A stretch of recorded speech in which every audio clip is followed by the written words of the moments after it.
Love by Chance with Koeli. সন্ধ্যার ছায়া নেমেছে কলকাতা সাউথ সিটি রোডে। ঝিরিঝিরি বৃষ্টি পড়ছে আর কফির সুবাস মিশে আছে বাতাসে। ক্যাফে এলেক্সার, এই ছোট্ট কিন্তু আরামদায়ক ক্যাফেটার মালিক সায়ন্তিকা। নিজের হাতের সাজানো এই জায়গাটা শুধু কফির জন্য বিখ্যাত নয়, এখানে প্রতি সপ্তাহে ওপেন মাইক নাইট হয়, যেখানে শিল্পীরা, কবিরা, গায়করা নিজেদের সৃষ্টি সবার সাথে ভাগ করে নেয়। প্রতিবারের মতোই আজও এক কোণে বসে আছে রিভু। গম্ভীর চোখ, হাতের মধ্যে একটা পুরনো নোটবুক আর পাশে রাখা কফির কাপ যা ঠান্ডা হয়ে গেছে। সায়ন্তিকা কাউন্টারের পিছন থেকে খেয়াল করছিল, আজও কি রিভু কবিতা পড়বে? সন্ধে 7টা। ক্যাফের আলোগুলো একটু মৃদু করা হয়েছে। অতিথিরা চুপ করে বসে আছে। স্টেজে উঠে এলো রিভু। আজকের কবিতাটা বৃষ্টির জন্য, আর বৃষ্টির সেই সৌন্দর্যের জন্য যা একজোড়া চোখে লুকিয়ে থাকে। তারপর সে পড়তে শুরু করলো। তোমার চোখের ভিতর এক অন্য আকাশ দেখি, যেখানে কুয়াশা নেই কিন্তু গভীরতা আছে। সেই গভীরতায় ডুবে যেতে ইচ্ছে করে। তুমি কি জানো, আমি সেই আকাশে হারিয়ে যেতে চাই।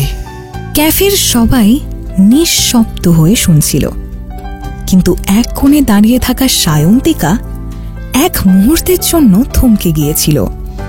রিভু যখন স্টেজ থেকে নামল, সায়ন্তিকা এক কাপ কফি এগিয়ে দিয়ে বলল, এই কফিটা তোমার কবিতার জন্য।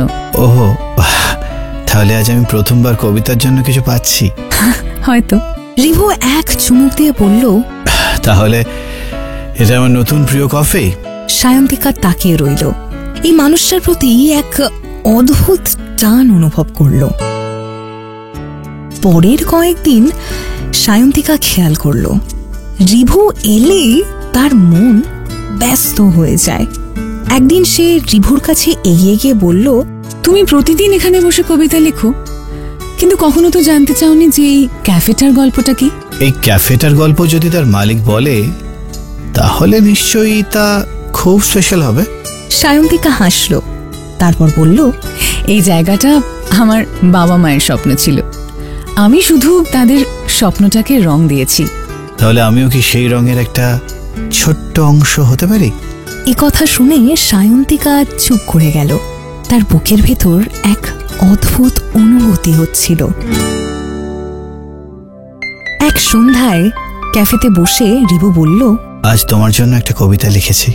সায়ন্তিকার চোখ বিস্ময়ে বড় হয়ে গেল। সে বলল, সত্যি? তাহলে শোনাও। রিভু তার কবিতার ডায়েরি খুলে পড়তে শুরু করলো।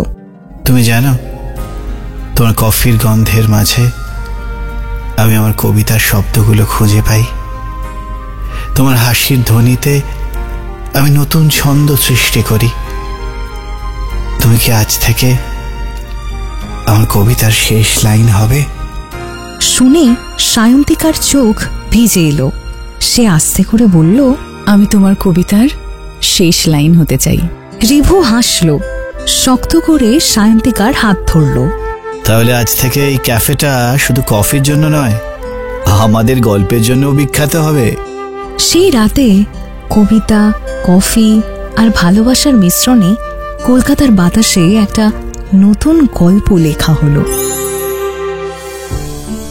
এরকমই প্রেমের গল্পে মন ভরাতে হলে শুনতে ভুলো না love by chance with me Kohli.